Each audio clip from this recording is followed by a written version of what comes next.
തീർച്ചയായിട്ടും ഇത് കാണുന്നവർക്ക്, ഇനി ഈ മേഖലയിലേക്ക് വരുന്നവർക്ക് തീർച്ചയായിട്ടും ഇത് വളരെ സഹായകമാവും തന്നെയാണ് ഞാൻ വിചാരിക്കുന്നത്. ഡോക്ടർ ഷെയർ ചെയ്ത ടിപ്സ്. അപ്പൊ ഇതോട് സംബന്ധമായിട്ട് തന്നെ അപ്പൊ ഇപ്പൊ ഒരു പുതിയ ഫീച്ചർ ഫിലിം ഇത്രയും പുതുമുഖങ്ങളെ വെച്ച് ചെയ്തപ്പോ, ആദ്യമായിട്ട് ചെയ്തപ്പോ എന്തൊക്കെയാണ് ഡോക്ടറിന് ഇതിന്ന് പഠിക്കാൻ പറ്റിയതും, അതുപോലെ തന്നെ ഇതിലെ പോസിറ്റീവായിട്ട് എന്താണ് ഇതുകൊണ്ടുള്ള പ്രയോജനം? ഇങ്ങനെ ഒന്ന് തനിയെ ചെയ്തു, ഇത്രയും പുതുമുഖങ്ങളെ കൊണ്ടുവന്നു, അപ്പൊ അതിന്റെ പോസിറ്റീവ്സും നെഗറ്റീവ്സും ഒന്ന് പറയാൻ പറ്റും? അതുപോലെ തന്നെ ലെസൺസ് ലേൺഡും. ഏതാ ആദ്യം പറയണ്ടേ? ഏത് പറഞ്ഞാലും പോസിറ്റീവിൽ തന്നെ തുടങ്ങുന്നതാവും നല്ലത് അല്ലെ? പോസിറ്റീവ് പറയുകയാണെങ്കിൽ ഒരു censor board certified 2 hour documentary ഞാൻ ഫീച്ചർ ഫിലിമിന് മുന്നേ ചെയ്തിട്ടുണ്ട്. വിൻഡോ 2020. അത് കമേഴ്ഷ്യൽ ഫിലിം അല്ല, ഡോക്യുമെന്ററി ഫിലിം. അപ്പൊ നന്നായി കൂടെ ഇത് സെക്കൻഡ് ലോങ് ഫീച്ചർ ഫിലിമാണ്, പക്ഷെ ഡോക്യുമെന്ററി അല്ല, ഇതൊരു കമേഴ്ഷ്യൽ പടം. അപ്പൊ അത് ചെയ്യണം എന്ന് വിചാരിച്ചു, പ്ലാൻ ചെയ്തു. ചില ആർട്ടിസ്റ്റുകളൊക്കെ ചിലവർക്ക് ഫസ്റ്റ് ചെയ്യുമ്പോൾ ഒരുപാട് ഡൗട്ട് വരും. ഇവര് സിനിമ ചെയ്ത് കംപ്ലീറ്റ് ചെയ്യോ? ഒരു ലേഡി ഡയറക്ടർ അല്ലേ, ഇവർക്ക് അതിനെ കൊണ്ട് സാധിക്കുമോ? പുതിയ പ്രൊഡക്ഷൻ കമ്പനി അല്ലേ, ഇവർക്ക് പൈസ ഉണ്ടാവുമോ? ഇനി പകുതിക്ക് വെച്ച് നിർത്തുമോ? അങ്ങനെയുള്ള ഒരുപാട് ആൾക്കാർ ആശങ്ക ഉണ്ടാവും. അപ്പൊ അവർ ആദ്യമൊക്കെ വന്ന് വരാം എന്നൊക്കെ പറയും, പിന്നെ വരില്ല. ചിലവര് നമ്മൾ ഉദ്ദേശിക്കുന്ന പ്രൊഫഷണൽ ക്വാളിറ്റി ഉണ്ടാവില്ല. പേഴ്സൺസ് കമ്മ്യൂണിക്കേഷൻ നല്ലതാണെങ്കിലും പ്രൊഫഷണലിസം കുറച്ചെങ്കിലും വേണമെന്നും ഞാൻ വാശി പിടിക്കാറുണ്ട്. കാരണം എനിക്ക് എന്റെ സ്പേസ് ഉണ്ട്, എനിക്ക് എന്റെ നിലപാടുണ്ട്. അപ്പൊ ആ ഒരു നിലപാടിന്റെ റിലേറ്റീവ് ആൾക്കാരെ മാത്രമേ ഞാൻ എന്റെ സ്പേസിലേക്ക് കൊണ്ടുവരാം. അല്ലെങ്കിൽ ഞാൻ ഉണ്ടാക്കിയെടുത്ത സൽപ്പേര് അല്ലെങ്കിൽ ആ പ്രൊഡക്ഷൻ കമ്പനിയുടെ പേരൊക്കെ പോവും. അതുകൊണ്ട് ഞാൻ ആ കാര്യത്തില് ഇപ്പോ ആദ്യമേ ഞാൻ പറഞ്ഞത് എന്താ വെച്ചാല്, എന്റെ ടീമിൽ വരുന്ന ആൾക്കാർ മദ്യപിക്കാൻ പാടില്ല, അതുപോലെ ഡ്രഗ്സ് കാര്യങ്ങളൊന്നും യൂസ് ചെയ്യാൻ പറ്റില്ല, വേറെ പരിപാടികളൊന്നും ഇല്ല. സെറ്റിൽ ക്ലിയർ ആയിട്ട് സമയത്തിന് വരിക, വർക്ക് ചെയ്യുക, റെമ്യൂണറേഷൻ വാങ്ങിക്കുക, റെസ്റ്റ് എടുക്കുക, നെക്സ്റ്റ് ഡേ വരിക, പോവുക. അത് എല്ലാവരോടും, ആർട്ടിസ്റ്റ് ആയാലും ടെക്നീഷ്യൻസ് ആയാലും ആരായാലും ഫസ്റ്റ് പറഞ്ഞ ഒരു കാര്യമാണത്. കാരണം ഞാൻ ഒരുപാട് കഷ്ടപ്പെട്ടിട്ടാണ് ആ സ്ഥാനത്തേക്ക് എത്തിയത്. അപ്പൊ അത് ആരുടെങ്കിലും കാരണം കൊണ്ട് എന്റെ കമ്പനിയോ എന്റെ പേരോ ചീത്തയാവരുതെന്ന് എനിക്ക് നിർബന്ധം ഉണ്ടായിരുന്നു. അപ്പൊ അത് എല്ലാവരും അക്സെപ്റ്റ് ചെയ്തിട്ട് തന്നെയാണ് ക്രൂവിലേക്ക് വന്നത്. പിന്നെ രണ്ടാമത്തെ കാര്യം, എന്തെങ്കിലും സംതിങ് ഡിഫറെന്റ് ആയിട്ട് ചെയ്യണമല്ലോ, ആൾക്കാര് നോട്ടീസ് ചെയ്യുന്ന പോലെ. അതുകൊണ്ടാണ് ഞാൻ ഒരു ഫ്യൂച്ചറിസ്റ്റിക് ജോണറിലുള്ള ഒരു ഫാമിലിയാണ് എടുത്തത്. അത് ഈ ഇന്നത്തെ വേൾഡിൽ ഇല്ല, അങ്ങനെ ഒരു സ്റ്റോറി ജോണർ ഇല്ല, റെഫറൻസ് ഇല്ല. അതായത് ഈ സിനിമ നന്നായി കൂടെ ഒരു റെഫറൻസ് ഇന്ന സിനിമയാണെന്ന് ആർക്കും പറയാൻ പറ്റില്ല. കാരണം ആ പറ്റില്ല. ഇപ്പൊ നമ്മൾ പറയില്ല ഈ സിനിമയുടെ ഡയലോഗ് പോലെ, ഈ സിനിമയുടെ സീന് പോലെ, ഈ സിനിമയുടെ സ്ക്രിപ്റ്റ് സ്റ്റോറി എന്ന് പറയുന്ന പോലെ എന്റെ നന്നായി കൂടെയൊക്കെ അങ്ങനെ ഒരു സ്ക്രിപ്റ്റ് ഇല്ല. It was the basic first script. കാരണം ഇങ്ങനെ ഒരു ഫ്യൂച്ചറിസ്റ്റിക് സ്പെക്കുലേറ്റീവ് ജോണറില് ഫാമിലി ഇല്ല. അതാണ് അതിന്റെ ഒരു പോസിറ്റീവ് എന്ന് പറയുന്നത്. പിന്നെ പുതുമുഖങ്ങളെ വെച്ച് ചെയ്യണം എന്ന് പറയുന്നത് ആഗ്രഹിച്ചത് വളരെ പ്രഗത്ഭരായ എനിക്കിഷ്ടമുള്ള ഒരുപാട് ആർട്ടിസ്റ്റുകള് ഞാൻ ബഹുമാനിക്കുകയും സ്നേഹിക്കുകയും മനസ്സിൽ കൊണ്ട് നടക്കുന്നവരെ വെച്ചിട്ട് ബഡ്ജറ്റ് ഇഷ്യൂ കൊണ്ട് എനിക്ക് അത് എടുക്കാൻ പറ്റാത്തത് കൊണ്ടും, ഇനി തുടർന്ന് എനിക്ക് ഒരുപാട് ഫിലിമുകൾ ചെയ്യണം എന്നുള്ള ആഗ്രഹം കൊണ്ടും ഞാൻ പുതുമുഖങ്ങളെ കുറെ പേര് നേരത്തെ തന്നെ സെലക്റ്റഡ് ആയി, കുറച്ചുപേര് ലേറ്റ് ആയിട്ടാണ് വന്നത്. പിന്നെ ഞാൻ ഫോട്ടോയിൽ കണ്ട പോലെ ആയിരുന്നില്ല അവരെ നേരിട്ട് കാണുമ്പോ, അവര് ഓഡിഷനിൽ ചെയ്ത പോലെ ആയിരുന്നില്ല പിന്നെ റിയൽ ക്യാമറ ഫ്രണ്ടിൽ വന്നപ്പോ. പിന്നെ അവരൊരു ഇൻഡിവിജ്വൽ ആയിട്ട് വന്നെങ്കിൽ ഒരു സ്ഥലത്തേക്ക് എത്തുമ്പോൾ ഒരു ഗ്രൂപ്പ് ആയി മാറും.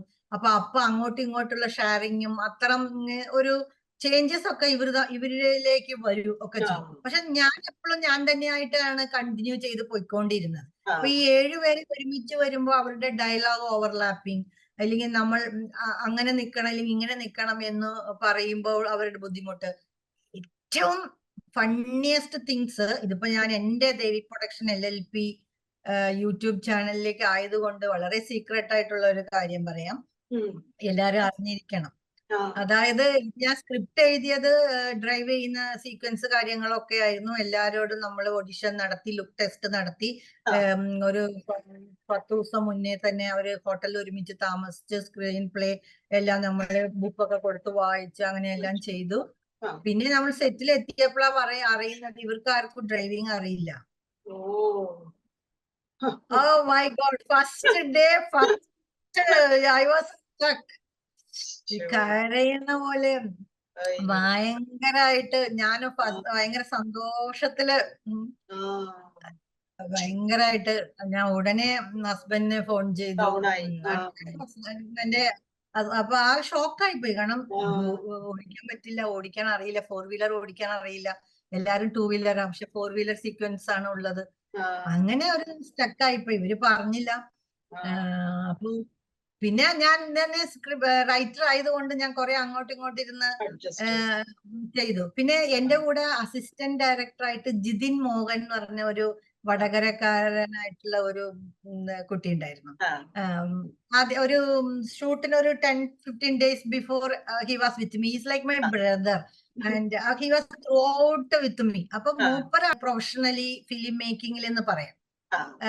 പിന്നെ അതുപോലെ തന്നെ ഫ്ലെവിൻ എന്ന് പറയുന്ന രാമേശ്വരിയിലെ നമ്മൾ കോൾ ഫോർ ചെയ്ത് അസിസ്റ്റന്റ് ഡയറക്ടറെ വാണ്ടഡ് കൊടുത്തപ്പോ വന്ന ഒരു അസിസ്റ്റന്റ് ഡയറക്ടറാണ് ഫ്ലെവിൻ. ഫ്ലെവിൻ എന്റെ സിനിമയിൽ ഞാൻ അസോസിയേറ്റ് ആക്കി. അപ്പൊ അങ്ങനെ അപ്പൊ ഫ്ലെവിനും വന്നു. അപ്പൊ ഇവരോടൊക്കെ ഞാൻ പറഞ്ഞു. അപ്പൊ സങ്കടമായി, വിഷമമായി. പിന്നെ അങ്ങനെ ഇങ്ങനെയെല്ലാം ഈ പറഞ്ഞ പോലെ ഒക്കെ മാറ്റി മറിച്ച് അങ്ങനെയാണ് തുടങ്ങിയത്. പിന്നെ ഈ ക്യാമറയിൽ അല്ലാത്തപ്പോ ഉള്ള അവരുടെ ആക്ടിവിറ്റീസും ക്യാമറയുടെ മുന്നിൽ വരുന്ന അവരുടെ ഷൈനസും അവരുടെ പിടിച്ചിട്ടുള്ള ഒരു ലിമിറ്റേഷൻസും അതൊക്കെ എനിക്ക് നല്ല ബുദ്ധിമുട്ട് ഉണ്ടാക്കിയിട്ടുണ്ട്. പിന്നെ അതുപോലെ ഇപ്പൊ ആർട്ടിലാണെങ്കിലും അല്ലെങ്കിൽ ക്യാമറയിലാണെങ്കിലും അവരും ക്യാമറ ഒക്കെ ഫസ്റ്റ് ടൈം ആണ്. പക്ഷെ ഒരുപാട് CV അയച്ചപ്പോഴും ഒരുപാട് കാര്യങ്ങള് നമ്മൾ അവരുടെ വർക്കൊക്കെ നോക്കിയെങ്കിലും ഒരു എവിടേക്കോ എന്തൊക്കെയോ ഒരു നമ്മുടെ പ്ലാനും അതും തമ്മിൽ സിങ്ക് ആയിരുന്നില്ല. പിന്നെ ഒരു 2-3 ദിവസം ഗ്യാപ്പ് ഉണ്ട്. 2 ദിവസം കഴിഞ്ഞപ്പോഴത്തേനും നമ്മുടെ കൂടെ കട്ടക്ക് നിന്ന് day and night shot fast ആയിട്ട് എടുക്കുകയൊക്കെ ചെയ്തു. എന്നാലും ഞാൻ ഉദ്ദേശിച്ച പോലെ നമ്മൾ അതാ പറഞ്ഞു, നമ്മൾ തിയറി പഠിക്കുന്നതും പ്രാക്ടിക്കൽ ചെയ്യുന്നതും എൻ്റയർലി ഡിഫറെന്റ് ആണ്. തിയറിയിൽ നമ്മൾ ഷോർട്ട് ഡിവിഷൻ ഇങ്ങനെയാ മറ്റത് മറിച്ചത് എല്ലാം എഴുതി പോകുക. അവിടെ പോകുമ്പോൾ നമ്മൾ വിചാരിക്കുകയില്ലാത്ത പലതും അങ്ങോട്ട് കേടി വരും. അത് മാനേജ് ചെയ്യാൻ പഠിക്കണം. അല്ലെങ്കിൽ ഒരു മണിക്കൂറിൽ നമുക്ക് ലക്ഷങ്ങളാണ് നഷ്ടം വരിക. ഒരു ദിവസം നമുക്ക് ലക്ഷക്കണക്കിന് പൈസ പോകും. അപ്പൊ ആസ് എ പ്രൊഡ്യൂസർ നമ്മൾ അതും കൂടെ കാണണം, അല്ലെങ്കിൽ ഭയങ്കര പ്രശ്നമാണ്. അപ്പൊ ആ മണി മാനേജ്മെന്റില് കുറച്ച് ഞാൻ സ്മാർട്ട് ആയതുകൊണ്ടും പിന്നെ ഞാൻ ആ ക്രൂ അങ്ങനത്തെ ആൾക്കാരെ സെലക്ട് ചെയ്തത് കൊണ്ടും പ്രൊഡക്ഷൻ കൺട്രോളർ പോലെ വർക്കർ പോലെ പ്രൊഡ്യൂസറാന്ന് പറഞ്ഞ് ക്യാപ്പ് ഇട്ടിട്ടോ അല്ലെങ്കിൽ ഡയറക്ടറാന്ന് പറഞ്ഞ് ക്യാപ്പ് ഇട്ടിട്ടോ ഞാൻ ഇരുന്നില്ല. I was doing all kind of work. അതാണ് അതിന്റെ ഒരു ഇത്. പക്ഷെ I am very proud of it. അതെനിക്ക് പറയാനും ചെയ്തതിൽ സന്തോഷമേ ഉള്ളൂ. ദുഃഖമായിട്ട് പറയുന്നതല്ല കേട്ടോ. I was interested in film. അപ്പൊ എനിക്ക് all kind of work I can do. അപ്പം അങ്ങനെ കുറച്ച് ബുദ്ധിമുട്ട് വന്നു. പിന്നെ ലൊക്കേഷന്റെ കാര്യത്തില് കുറച്ച് ബുദ്ധിമുട്ട് വന്നു.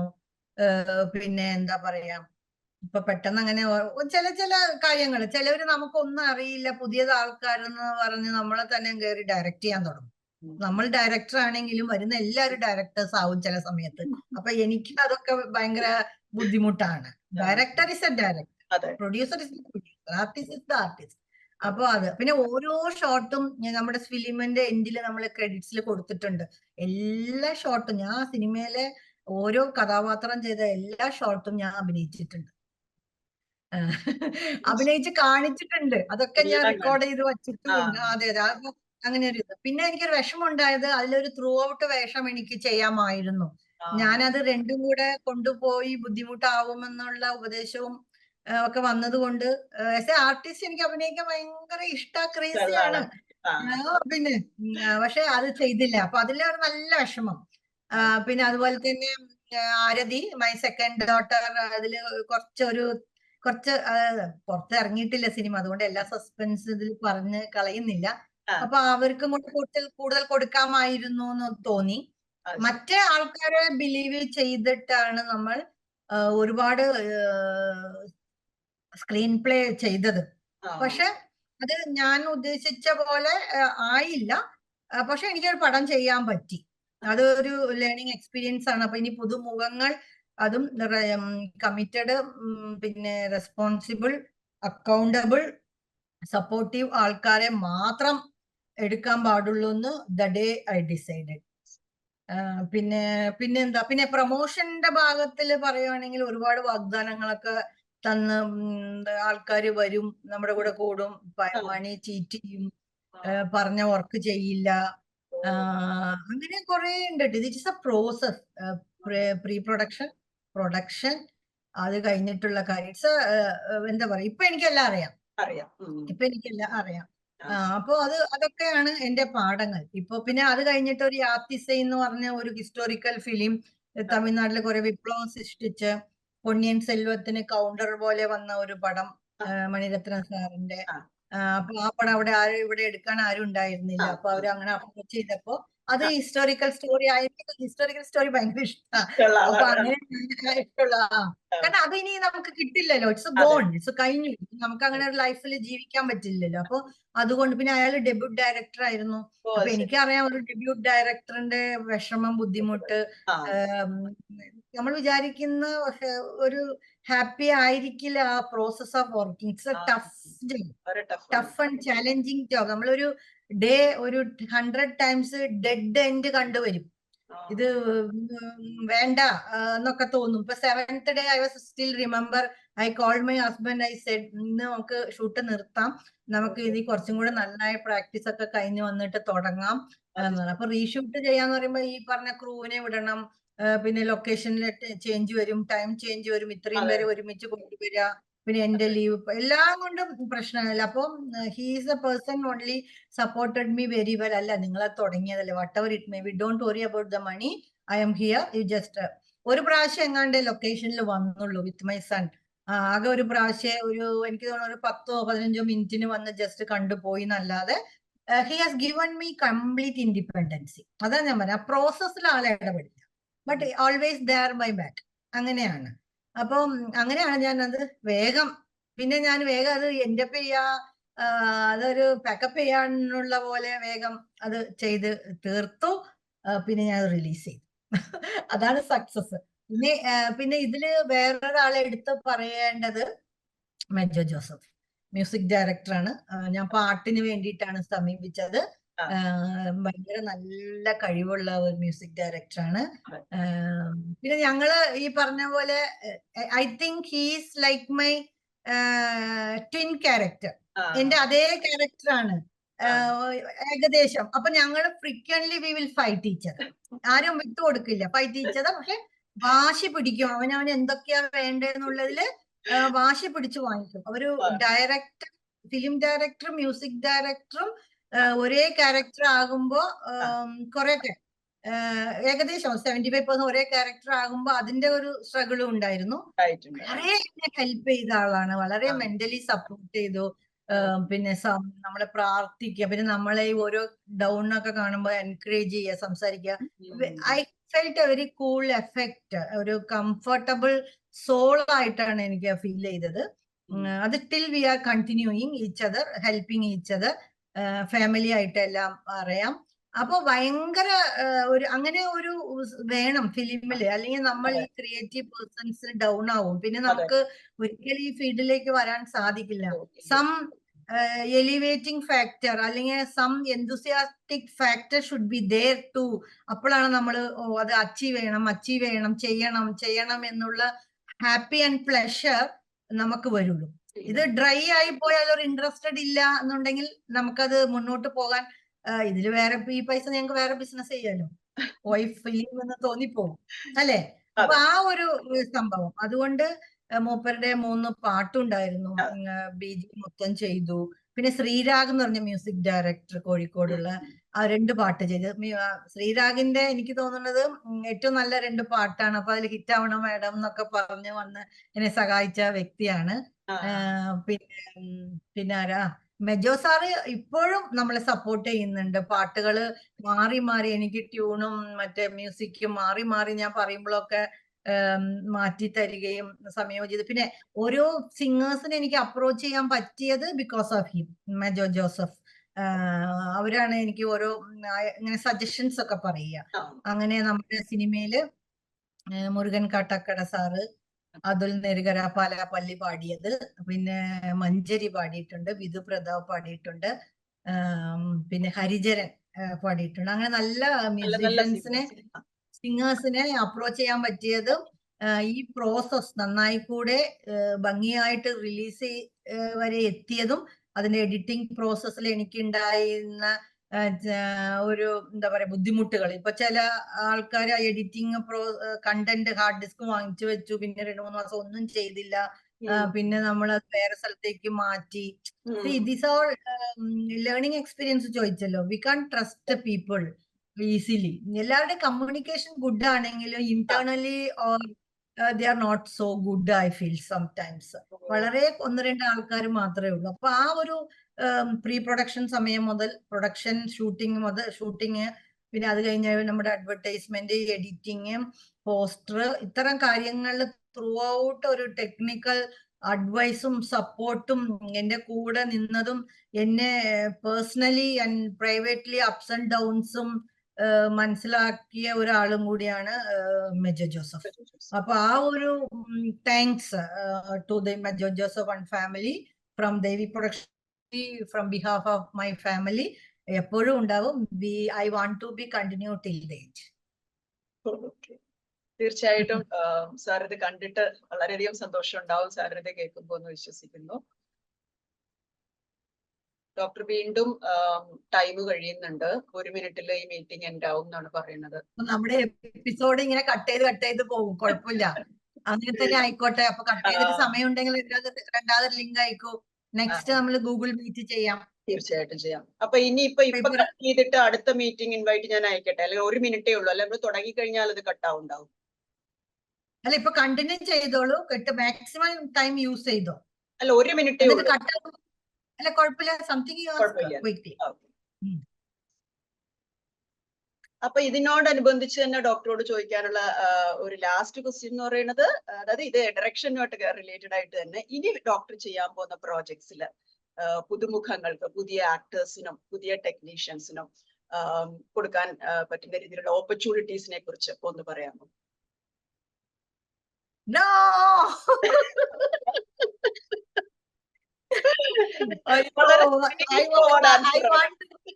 I want to make money.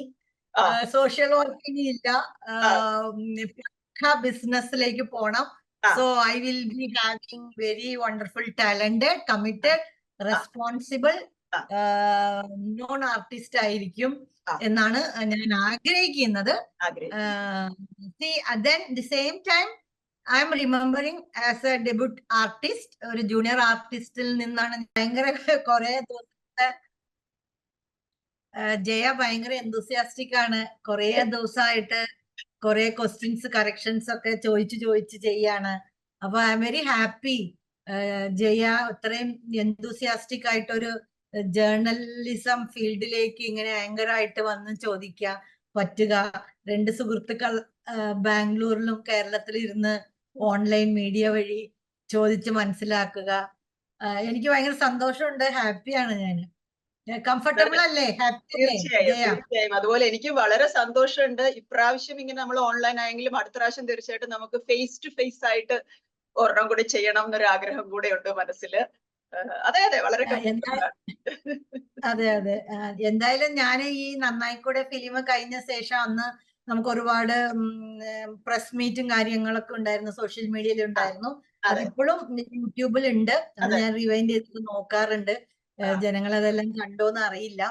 അപ്പൊ ആഫ്റ്റർ 1 ഇയർ ഇങ്ങനെ നന്നായിക്കൂടെനെ കുറിച്ച് സംസാരിക്കുമ്പോഴും അതിന്റെ ജേർണിയെ കുറിച്ച് സംസാരിക്കുമ്പോഴും ഞാൻ ഭയങ്കര ഇമോഷണൽ ആണ്. കാരണം എനിക്ക് അത്രയ്ക്കും പ്രിയപ്പെട്ട ഒരു ഫസ്റ്റ് ബേബീനെ പോലെയാണ് നന്നായിക്കൂടെ ഫിലിം. അതെ, നന്നായിക്കൂടെ ഫിലിമിനെ കുറിച്ചിട്ട് ആൾക്കാർ എന്തെങ്കിലുമൊക്കെ പറയുമ്പോൾ ഞാൻ ഭയങ്കര ദേഷ്യപ്പെടും. എനിക്ക് സങ്കടം വരും. കാരണം ഈ കാണുന്ന ഒരു സുഖമല്ല, നമ്മൾ ടിക്കറ്റ് എടുത്ത് അവിടെ ഇരുന്ന് കാണുന്നു, കുറ്റം പറഞ്ഞു പോരുന്നു, സുഖമല്ല. എന്നെ പോലെയുള്ള ഈ ഫീൽഡിലേക്ക് ആഗ്രഹിച്ച് വരുന്ന ഒരു പ്രൊഡ്യൂസറോ ഡയറക്ടറോ ഒരു ആർട്ടിസ്റ്റോ ഒരു പ്രൊഡക്ഷൻ കമ്പനി ഒരു ബിസിനസ് ആയിട്ട് നടത്തി വരുമ്പോ ഉണ്ടാവുന്ന കാര്യങ്ങള്, പിന്നെ കുറെ പൈസയോ കുറെ വിദ്യാഭ്യാസമോ കുറെ വലിയ പോസ്റ്റോ ഒന്നല്ല, ദൈവാനുഗ്രഹവും നല്ല ആൾക്കാരുടെ അനുഗ്രഹവും കൂട്ടായ്മയും ലക്കും പിന്നെ ഈ നേച്ചറിന്റെ സപ്പോർട്ട് ഉണ്ടെങ്കിൽ മാത്രമേ ഈ ഫീൽഡിൽ നമ്മൾ സക്സസ് ആവുള്ളൂ. അതുകൊണ്ട് ഇനിയും നല്ല പ്രോജക്റ്റുകളായിട്ട് വരണമെന്നാണ് ദേവി പ്രൊഡക്ഷൻ LLPയും ഞാനും പേഴ്സണലി, എന്റെ ഫാമിലി, എന്റെ വെൽവിഷേഴ്സ്, എന്റെ പേഴ്സണൽ പ്രൈവറ്റ് ടീംസ് എല്ലാം ആഗ്രഹിക്കുന്നത്. തീർച്ചയായും ഈശ്വരൻ അതിനുള്ള സാഹചര്യം ഒരുക്കി തരട്ടെ എന്ന് ആത്മാർത്ഥമായിട്ട് പ്രാർത്ഥിക്കുന്നു. അപ്പോ നമുക്ക് അടുത്ത ക്വസ്റ്റ്യനിലേക്ക് പോവാം അല്ലെ? ആയിക്കോട്ടെ. അപ്പോ സ്ക്രിപ്റ്റ് റൈറ്റിംഗിലേക്ക് വരുമ്പോഴേക്കും വളരെ ടഫായിട്ടുള്ളൊരു ജോബാണ് അല്ലെ സ്ക്രിപ്റ്റ് എഴുതുക. അത് പിന്നെ അതുപോലെ തന്നെ ഡോക്ടർ കഥ, തിരക്കഥ, സംഭാഷണം എല്ലാം ഡോക്ടർ തന്നെ ചെയ്യുന്നുണ്ട്. അപ്പോ നമ്മുടെയൊക്കെ ചെറുപ്പകാലത്ത് നമ്മൾ കണ്ടിട്ടുള്ള പല സിനിമകളും അല്ലെ, കിരീടം, സ്ഫടികം, സന്ദേശം, അങ്ങനെ വളരെയധികം സ്ക്രിപ്റ്റിന്റെ ഒരു ശക്തി ആ സിനിമകളിൽ നമുക്ക് തീർച്ചയായിട്ടും കാണാൻ കഴിയുമായിരുന്നു. അപ്പൊ ഇന്നത്തെ കാലഘട്ടത്തില് പല സിനിമകളും കാണുമ്പോൾ ഒരു സാധാരണ പ്രേക്ഷക എന്നുള്ള നിലയിൽ പലയിടത്തും ഒരു സ്ക്രിപ്റ്റിന്റെ ഒരു പ്രശ്നം നമുക്ക് ഇങ്ങനെ തോന്നാറുണ്ട്. അപ്പൊ എന്താണ് ഡോക്ടറുടെ ഒരു അഭിപ്രായം? ഇന്നത്തെ കാലത്ത് എന്തുകൊണ്ടാണ് ചില സിനിമകൾക്കെങ്കിലും ഒരു സ്ക്രിപ്റ്റിന്റെ പ്രശ്നം വരുന്നത്? അതെങ്ങനെ ഇംപ്രൂവ് ആക്കാൻ പറ്റും? എന്താണ് ഡോക്ടറുടെ ഭാഗത്ത് നിന്നുള്ള ഒരു സജഷൻസ് അതേക്കുറിച്ചും അതുപോലെ തന്നെ ഡോക്ടറുടെ സ്ക്രിപ്റ്റ് റൈറ്റിംഗിന്റെ എക്സ്പീരിയൻസിനെ കുറിച്ചും ഒന്ന് പറയാമോ? ഇത് എന്റെ ഒരു ഒബ്സർവേഷനില് രണ്ട് തട്ടിലാണ് ഓഡിയൻസിന്റെ ആറ്റിറ്റ്യൂഡും മൈൻഡ് സെറ്റും. ഒന്ന്, ഈ പഴയ ആൾക്കാർ ഒരുപാട് സിനിമ തിയേറ്ററിൽ മാത്രം കണ്ട് വലിയ ഓപ്പൺ സ്റ്റേഡിയത്തില് ഓപ്പൺ ആയ ഒരു ഹാപ്പി കമ്മ്യൂണിറ്റി ആയിട്ട് ഇരുന്ന് കണ്ട് സിനിമ എൻജോയ് ചെയ്ത് ക്രിട്ടിസൈസ് ചെയ്ത് എല്ലാരും മീറ്റ് ചെയ്ത് ഉണ്ടായ സമയത്തെ പോലെ അല്ല ഇന്നത്തെ വ്യൂവേഴ്സിന്റെ ആറ്റിറ്റ്യൂഡ്.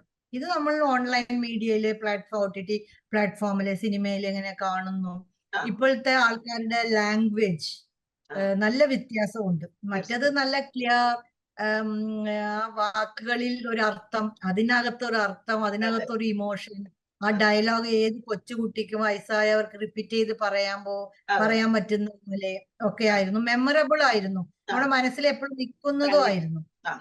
അതെ. ഇപ്പൊ എന്ന് വെച്ച് കഴിഞ്ഞാല് ഇപ്പൊ ആർക്കും സമയമില്ല. നമ്മൾ ഇതൊക്കെ കഷ്ടപ്പെട്ട് പഠിച്ച് ഇപ്പം മോണോ ആക്ടിലോ ഇല്ലെങ്കിൽ ഒരു കഥാപ്രസംഗത്തിലോ അല്ലെങ്കിൽ ഒരു ഡ്രാമയിലോ ആ വാക്കുകളൊന്നും ചേർത്താൻ പറ്റാത്ത തരത്തിലാണ് overflow of dialogues. Language is different. പിന്നെ ആൾക്കാർ എടുക്കുന്ന സെൻസ് ചിലപ്പോ ഡിക്ഷണറിയിൽ ഇല്ലാത്ത വാക്കുകളും എന്നാ എല്ലാവർക്കും മനസ്സിലാക്കത്തക്ക വാക്കുകളും ഉണ്ട്. ഓക്കെ. അപ്പൊ ഇതെല്ലാം ചേഞ്ചസും ചാലഞ്ചസും ആണ്.